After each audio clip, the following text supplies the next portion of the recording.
लेकिन हिंदुस्तान, ये सारे लोग मानते हैं कि दुनिया में सबसे ज़्यादा वक्फ जायदादें हिंदुस्तान में हैं।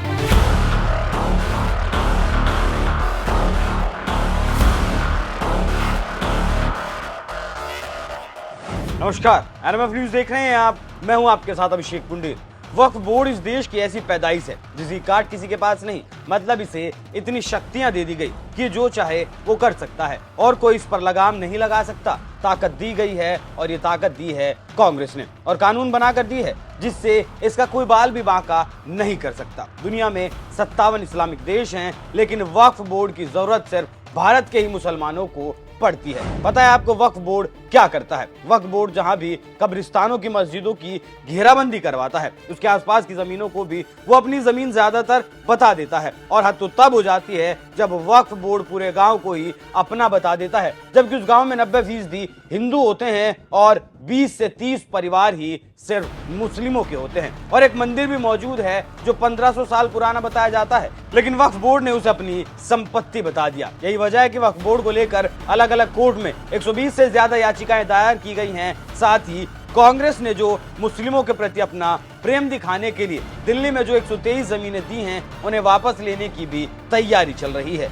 लेकिन अब आप सोच रहे होंगे कि अचानक वक्फ बोर्ड की बात क्यों बताई जा रही है, तो मैं आपको बता दूं कि जमात इस्लामी का एक वीडियो सामने आया है जिसमें जमात इस्लामी हिंद के अमीर सैयद सदातुल्लाह हुसैनी ने खुद बताया है कि वक्फ के पास कितनी जमीनें हैं, उससे कितना रेवेन्यू जनरेट किया जा सकता है और उस रेवेन्यू जनरेट करने के बाद किस तरीके से प्रेशर बिल्डअप किया जा सकता है। आप भी सुनिए।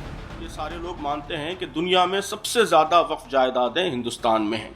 हिंदुस्तान के बाद दूसरे नंबर पर टर्की है, जो बहुत पीछे है हिंदुस्तान के मुकाबले। जो नंबर ऑफ प्रॉपर्टीज़ हैं उसके लिहाज से नंबर 1 सारी दुनिया में वो हिंदुस्तान है।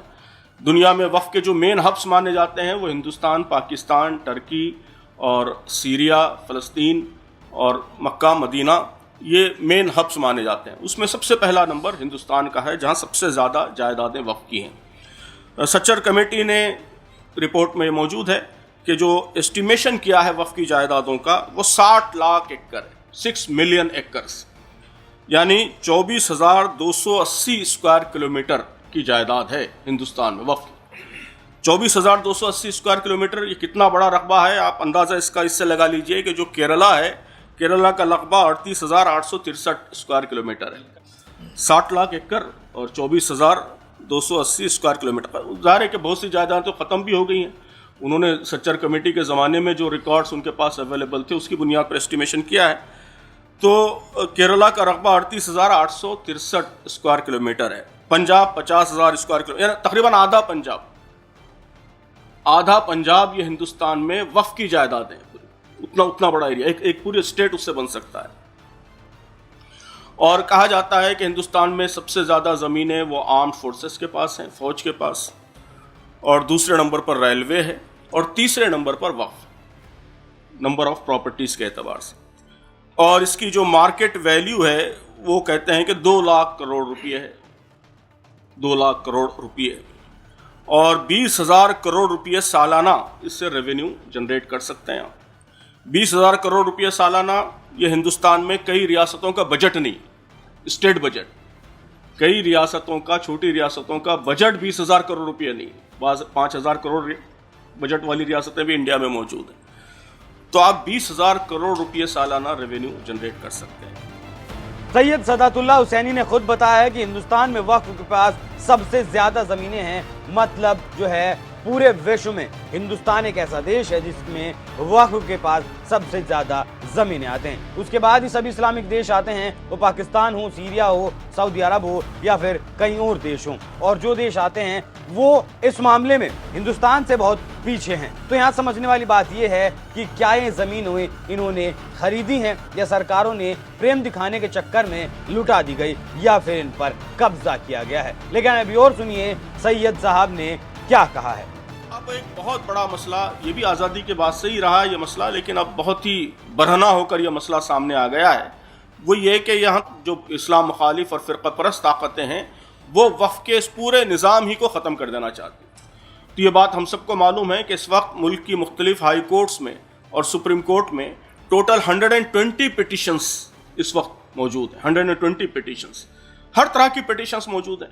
ऐसी पिटिशंस भी मौजूद हैं जिसमें कहा गया है कि वक्फ के सारे प्रॉपर्टीज को गवर्नमेंट एक्वायर कर ले। ये वक्फ नहीं है बल्कि ये मुग़ल बादशाहों की, मुसलमान बादशाहों के जो पब्लिक ट्रेजरी है उसकी प्रॉपर्टी है, पब्लिक ट्रेजरी की प्रॉपर्टी है, पब्लिक प्रॉपर्टी है। तो अब मुग़ल हुकूमत ख़त्म हो गई है, दूसरी हुकूमत आ गई है, तो पब्लिक प्रॉपर्टी वो हुकूमत को मुंतकिल हो जानी चाहिए, सारे यहाँ की पब्लिक की प्रॉपर्टी बन जानी चाहिए। मुसलमानों का इस पर अलग से इस्तेहकाक नहीं। इस तरह की पिटिशंस भी मौजूद हैं। और बास पिटिशंस जो वक्फ एक्ट 2013 है, अमेंडमेंट 2013 का अमेंडमेंट और 1995 का एक्ट, उसको रिपील करने के लिए, उसको ख़त्म करने के लिए हैं। या नॉर्मल जो ट्रस्ट और सोसाइटीज़ के जो लीगल प्रोविजंस हैं उसके तहत वक्फ को लाने के लिए अपील्स मौजूद हैं, प्लीज मौजूद हैं। तो 120 PILs कोर्ट में मौजूद हैं। पब्लिक डिस्कोर्स, अभी आप इंटरनेट पे, गूगल पे वक्फ सर्च करेंगे तो मैक्सिमम जो चीज़ें रिटर्न होंगी यूट्यूब की और गूगल के साइट्स की, वो फ़िरक़ापरस्त ताकतों ही की रिटर्न होंगी, जिसमें बिल्कुल नेगेटिव प्रोपेगेंडा किया गया है कि कांग्रेस हुकूमत ने गवर्नमेंट की बहुत सारी जायदादें वक्फ को दे दी हैं, प्राइम जायदादें मुसलमानों को दे दी हैं, वक्फ को दे दी हैं, वह वापस लेना है, उसको वापस लेने की मुहिम चलानी है। तो लीगल फ्रंट पर, पॉलिटिकल फ्रंट पर, मीडिया के फ्रंट पर और पब्लिक ओपिनियन के फ्रंट पर, हर फ्रंट पर वक्फ को खतरात ला, वक्फ को चैलेंजेस इस वक्त। सैयद साहब का कहना है कि फिरका परस्त ताकतें, मतलब सीधा है, जो मौजूदा सरकार इस वक्फ की जमीनों पर कार्रवाई कर रही है या कार्रवाई करने के बारे में सोच रही है, जो इसकी नहीं है और इसे दे दी गई, वो इसे अपनी समझ बैठा है। वो जमीनें अगर वापस ली जाती हैं तो सरकार फिरका परस्त ताकतें हो जाती हैं। अभी मैंने आने से पहले देखा तो 8,65,646 जायदादों का रिकॉर्ड इसमें मौजूद है। 8,65,646 जायदादों का रिकॉर्ड मौजूद है। अच्छा खासा इंफॉर्मेशन जमा हो गया है। तो अब ये हमारी जिम्मेदारी है, ये बिल्कुल डिस्ट्रिक्ट वाइज मौजूद है कि आप हिंदुस्तान के किसी भी डिस्ट्रिक्ट को उठा लें, परभनी डिस्ट्रिक्ट महाराष्ट्र का सेलेक्ट कर लें, उसमें तो परभनी में कौन कौन सी जायदादें वक्फ की हैं और उससे कितना रेवेन्यू जनरेट हो रहा है और उसकी प्रेजेंट पोजीशन क्या है, किसको लीज दी गई है और वो लीजी जो है वो क्या काम कर रहा है, उसके ये सारी इंफॉर्मेशन आपको मिल जाती है। तो ये बहुत ही इंपॉर्टेंट सोर्स इस वक्त हमारे पास अवेलेबल है।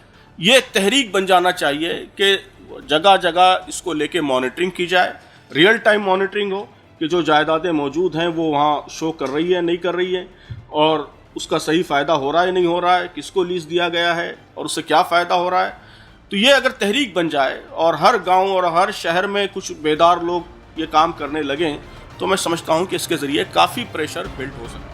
8 लाख से ज्यादा संपत्तियां वक्फ के पास हैं और इस आंकड़े को कोई हिंदू, कोई कोर्ट, कोई सरकार नहीं बता रही, बल्कि खुद वक्फ बोर्ड की रखवाली करने वाले बता रहे हैं। और अभी और सुनिए, इस देश में वक्फ की प्रेमी सिर्फ कांग्रेस सरकार है, ऐसा कहना गलत होगा, क्योंकि दिल्ली की केजरीवाल सरकार ने पिछले 5 सालों में दिल्ली वक्फ बोर्ड को 101 करोड़ रुपए से ज्यादा का अनुदान दे दिया। आम आदमी पार्टी के विधायक अमानतुल्लाह खान की अध्यक्षता वाली दिल्ली वक्फ बोर्ड ने कोरोना के सालों को मिलाकर भी ये 101 करोड़ रुपए वक्फ बोर्ड को सैंक्शन किए हैं। इन सालों में भी वक्फ बोर्ड को पैसा देना लगातार जारी रखा गया। नहीं समझा गया कि कोविड के दौरान पैंडेमिक ज्यादा है तो वक्फ बोर्ड को पैसा ना दिया जाए, लेकिन पैसा दिया जाता रहा।